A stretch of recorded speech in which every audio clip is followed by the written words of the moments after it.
Rádio Independente. Direto ao ponto.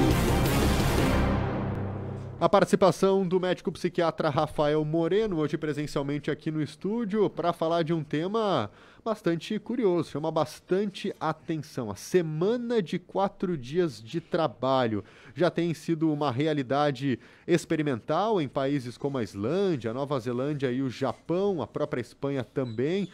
Alguns citando aumento de produtividade com esse menor tempo no trabalho. Será que colaria aqui no Brasil? Tudo bem, doutor Moreno? Bom dia. Tudo bem, Nicolas? Tudo bem, Rita? Tudo certo. Então, esse assunto é muito interessante.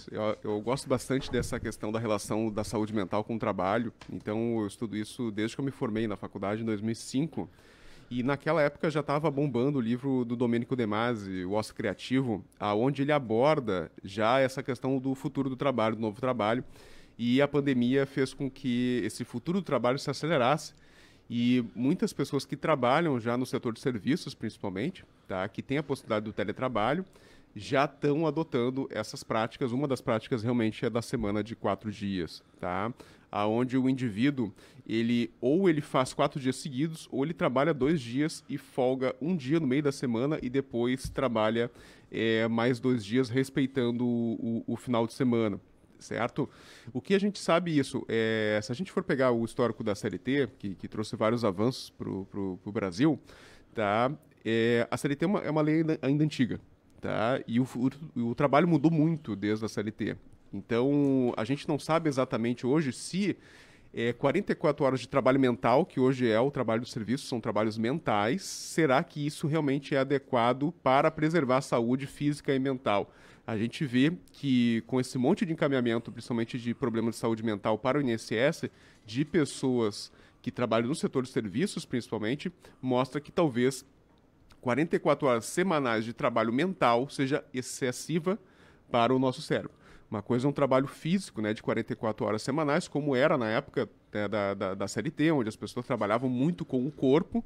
Hoje a coisa se mudou cada vez mais. A agricultura, a gente vê claramente isso, que a agricultura hoje está extremamente mecanizada, com poucas pessoas se consegue fazer uma grande produção. Tá? O setor de indústrias cada vez mais se mecanizando.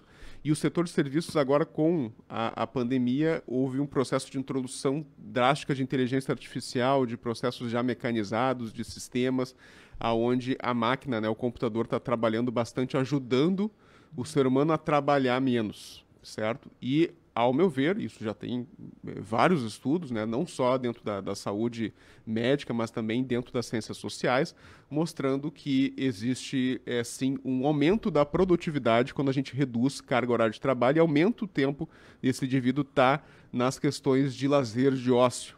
Esse que é o importante da gente saber. Não é que a pessoa vai ficar vagabunda, como a gente estava brincando ali, né? De, vou trabalhar menos que a vagabunda. Não, na verdade, não é. Tu vai respeitar, tá? Algo que daqui a pouco a gente, há algum tempo, não está respeitando, que é a nossa capacidade mental de trabalho, que talvez seja diferente da capacidade física de trabalho.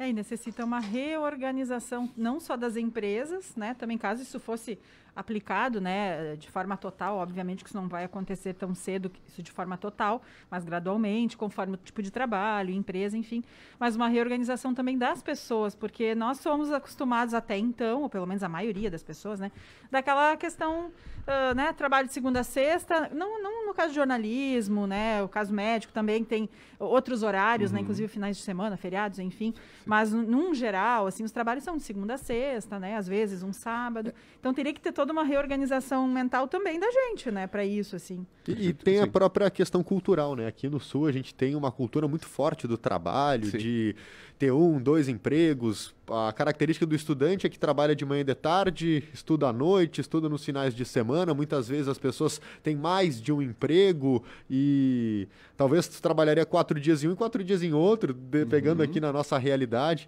E também possibilitaria, de certa forma, que, por exemplo, com uma carga horária menor, se criariam novos postos de trabalho na medida em que precisaria de mais pessoas para cumprir a mesma carga horária que antes era feita por uma só, né? E de forma talvez mais saudável, né? Mentalmente Exatamente. falando. Eu acredito que sim. Se a gente for pegar a tendência do pessoal agora por volta dos seus 20, 30 anos, a mentalidade é muito diferente, né, da relação de trabalho do pessoal de 50, 40 e 60.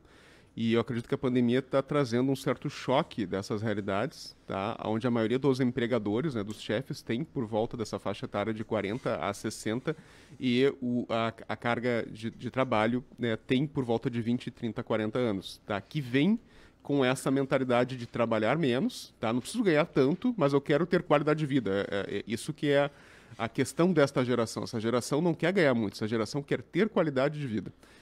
E os empregadores que não entenderem isso, provavelmente vão ficar naquele pensamento de que essa geração é assim, eles não querem nada com nada, não sei o quê. Mas, enfim, se você ficar pensando isso, você vai ter uma baixa produtividade na tua empresa porque tu não vai conseguir ninguém para trabalhar, tá? Então, a dica que eu dou para os empregadores entendam esse momento atual de mudança de pensamento em relação ao trabalho para conseguir aumentar a produtividade da tua empresa até para se manter viva no mercado.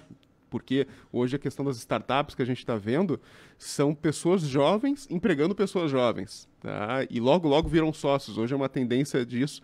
Então, e essas startups jovens estão engolindo as empresas grandes. Então, isso é importante dos grandes pensarem um pouquinho fora da caixa para conseguir até se manter vivo. Eu acho que tu toca num ponto importante em relação a esse perfil do jovem de hoje que é muito mais imediatista muitas vezes, não tem mais aquele vínculo tão forte com uma empresa, não tem mais aquela coisa de trabalhar 20, 30 anos no mesmo lugar. E também a gente olha vários movimentos da economia colaborativa, onde daqui a pouco, ao invés de ter um carro, vai andar de Uber, ao invés de comprar um apartamento, vai morar de aluguel, vai dividir os custos com os colegas, vai ter uma economia colaborativa. Então, é um cenário novo que se avizinha nesse momento que a gente também tem que estar atento nesse conflito de gerações que a gente acaba observando. Há tempos atrás a gente falava do cringe, como as gerações acabam se conflitando, mas é um novo modelo de vida que está se estabelecendo a partir desse jovem que já nasce na internet, conectado e que, como você falou, daqui a pouco o mais importante não é quanto ele vai ganhar, mas como que ele vai aproveitar o tempo livre dele. Exatamente. Isso aí na Europa já é uma realidade, né? A gente fala de desemprego no Brasil, mas tem países da Europa que o desemprego é bem pior, né? Principalmente entre jovens. Tá? Então, eu acho que sim, é um desafio aí para os empregadores, né? Também para os governos, estimular o empreendedorismo e estimular a questão do trabalho. E realmente, como a gente está falando, né? Daqui a pouco um trabalho de 40 horas dividido em 2 trabalhos de 20, tu aumenta a taxa de ocupação das pessoas e aumenta a qualidade de vida.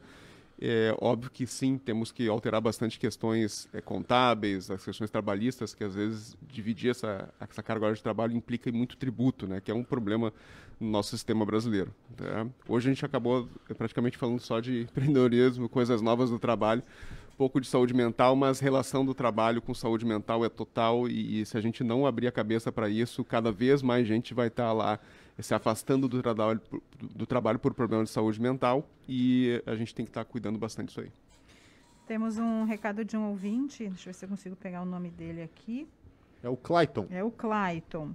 O Clayton diz o seguinte: sobre reduzir a carga horária, acho difícil acontecer, pois os patrões querem que os trabalhadores trabalhem mais e paguem cada vez menos. Acho interessante reduzir carga horária, pois aumenta a qualidade de vida. É mais ou menos o que a gente está falando. É uma mudança também de comportamentos, né? Uma mudança de sistemas que vai acontecer de forma gradual conforme cada setor, né? Conforme age cada tipo de trabalho. E como tem a cultura, impacto nisso, né? O Carlos Henrique Leonard, que participa conosco também, diz o seguinte: combinaram com os chineses a semana de 4 dias. Lá trabalham direto e as férias são de 10 dias, fazendo essa diferença também lá da China. Sim, sim. Não, tem até um seriado, um documentário muito interessante, né? Comparando os Estados Unidos com a China, o estilo de trabalho, né? Mas passa um tempinho na China para ver se a qualidade de vida é boa. É, verdade. A taxa de suicídios maiores do mundo é na China, né? Mas, enfim. Mas aqui também a taxa é alta, né? Sim, parece que tem uma relação, né? Quanto mais trabalho, pois é, pior saúde mental. Acho que a gente precisa começar a se acostumar que a folga, ela faz parte também da vida da gente, não é simplesmente... É verdade.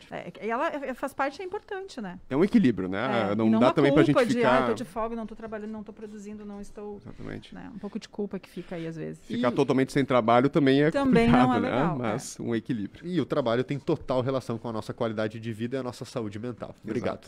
Então tá, abraço a todos. Então. Um abraço. Um abraço da semana. Médico psiquiatra Rafael Moreno participa conosco.